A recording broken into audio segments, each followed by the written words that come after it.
Well, if not, let me educate you because it's all around us. It's a term referring to females who cannot only care for their parents or don't only care for their elderly parents, but also for their adult children. This number is ever growing, as indicated by the Old Mutual Savings and Investor Monitor. It shows that overall, 72% of women are part of this sandwich generation. According to the Monitor, 23% of adults live at home with their parents, and of those, 82% have never ever moved out, while 18% have moved back after leaving the nest. Well, joining us this morning is Lynette Nicolson, a researcher at the Old Mutual Savings and Investment Monitor. Good to have you. Welcome to the program. You know, we listen to something like this, and you know, it's I suppose you can describe it as a boomerang effect, isn't it? You leave and come back, leave and come back. Primarily for financial reasons? Yeah, so the boomerang generation, there actually is one called the boomerang, so you're 100% right. Okay. It's older children that have moved out, got married, moved to digs, moved out to study, and then decided or seen that the grass isn't always green on the other side, so they come back home. But yes, for a number of reasons, and that's around 18% at the moment, the highest we've seen since the inception of the survey. It's amazing. I mean, looking at some of the figures that have come out of the survey, it's saying here that 1 in 3 South African women are financially supporting their parents. Yes. It's that high. Absolutely. And bearing in mind that 1 in 2 women in metropolitan areas, working women in metropolitan areas, because that's what our survey covers, consider themselves to be single moms, which is huge.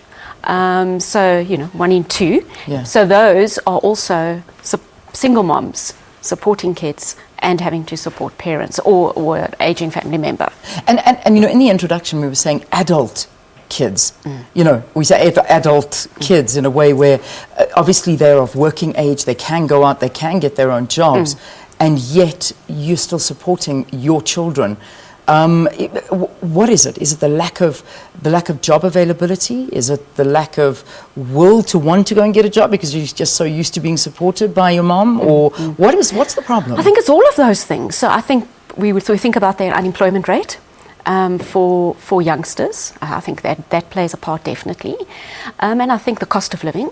So to go out and get your own flat, get your own car, be totally independent is more costly these days than it used to be. And there's the luxuries of staying at home and having your washing done and your food supplied. But it's all those things together are really compounding this effect. Yeah, which creates a generation which is, it's a very different generation to what I suppose from previous times. I mean, when we look at the face of these adult children you're talking about, what kind of future are we creating for them, and what is it looking like? Yeah, I think it's quite a dire situation if you think about it. So, I mean, what is happening is the parents of those children who are supporting them, then you've got to think of the knock-on effect. Yeah. So those parents they're probably in their latter years of working or maybe even going into retirement. So they should be at this stage putting everything they have into retirement savings, into planning and you know, for the long term. But because of kids still living at home and because of what that entails, that is stymied, those savings are reduced. So it's really kind of a vicious cycle, which is not great to see. But look, it's not South African only. No, it's around the world. It is, so it's not us only. But certainly, and it's because of 2 effects, what you've said as well, but also because people are living longer. So you've got to have more money for the next 30 years once you retire. Yeah. And that's where, you know, where if you're supporting, you don't have enough to put in there.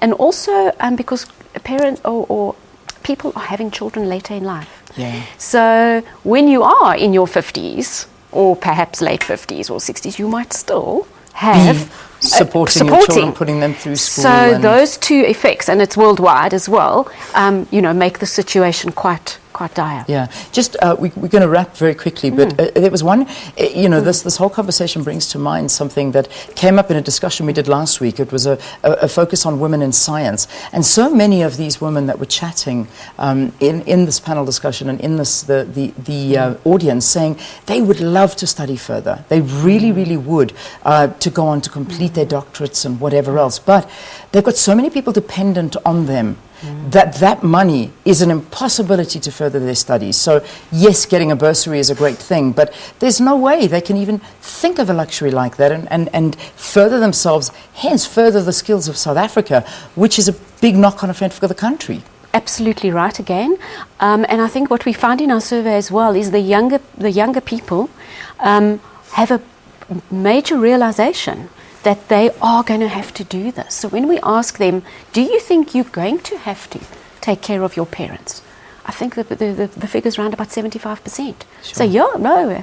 And then we've got parents on the other side. Do you think your children need to take care of you? And you've got yes. Yeah. So we do have the realization and the expectation meeting, but it doesn't solve the situation, exactly what you're saying. Well, we haven't even touched on solutions, if there are any, but this was just a study into something that I think affects so many households in South Africa, that sandwich generation of supporting adult children and just not being able to save for your retirement. And of course, if you're younger, supporting your adult parents and other children, you also can't better yourselves by spending money to try and further your education. Thank you for coming and thanks for talking to us. Can you get the full research on the Old Mutual website? Yes, on our oldmutual.co.za. And it's called the Savings and Investment Monitor. Excellent. And you can go and download it. Brilliant. Lynette, thank you for talking to us. Lynette Nicolson is a researcher at the Old Mutual Savings and Investment Monitor.